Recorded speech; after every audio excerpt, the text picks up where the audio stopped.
ഇവിടെ എന്ത് കിട്ടിയിട്ടാണ് നിൽക്കുന്നത്? എന്ത് ജോലി കിട്ടിയിട്ടാണ് നിൽക്കുന്നത്? ഒരു എഞ്ചിനീയറിംഗ് ഗ്രാജുവേറ്റിന് ഇവിടെ എത്ര എഞ്ചിനീയറിംഗ് കോളേജുകളുണ്ട്? ഒരു എഞ്ചിനീയറിംഗ് ഗ്രാജുവേറ്റിന് ജോലി കൊടുക്കാൻ പറ്റിയ എത്ര പൊതുമേഖലാ സ്ഥാപനമുണ്ട് ഇവിടെ?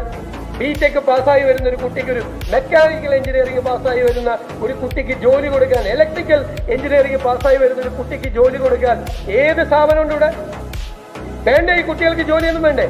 25 കൊല്ലം പുറകെ നടക്കുവാണ് കേരളം. ഞങ്ങൾ അതിനല്ല വന്നിരിക്കുന്നത്.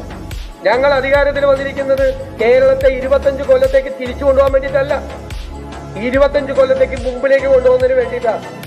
കേരളത്തിൽ എംപ്ലോയ്മെന്റ് ജനറേഷൻ ഉണ്ടാക്കി, സമ്പദ്ഘടനയെ ഉത്തേജിപ്പിച്ച് പണം ഉണ്ടാക്കി പാവപ്പെട്ടവരെ സഹായിക്കാൻ വേണ്ടിയിട്ടാണ്. ഈ പണം കൊണ്ട് വെൽഫെയർ പ്രോജക്റ്റുകൾ നടപ്പാക്കും. 5 പൈസ കയ്യിലില്ല, എന്നിട്ട് വീണ്ടും പഴയതുപോലെ ആവണം. അല്ലെന്നേ, അതിനല്ല ഞങ്ങൾ വന്നിരിക്കുന്നത്. ഞങ്ങൾ ഇതെല്ലാം ജനങ്ങളോട് തെരഞ്ഞെടുപ്പിന് മുമ്പ് തന്നെ പറഞ്ഞിട്ടാണ് വന്നിരിക്കുന്നത്. നിങ്ങൾക്കുള്ള മറുപടി പറഞ്ഞു. ഒരു പൊതുമേഖലാ സ്ഥാപനവും വിറ്റഴിക്കുന്ന ഒരു വാചകം ഈ ബജറ്റിലില്ല. പിന്നെ എന്തിനാ ഈ ക്ലീഷേ വന്ന വാചകം ആവർത്തിച്ചുകൊണ്ട് വരണം?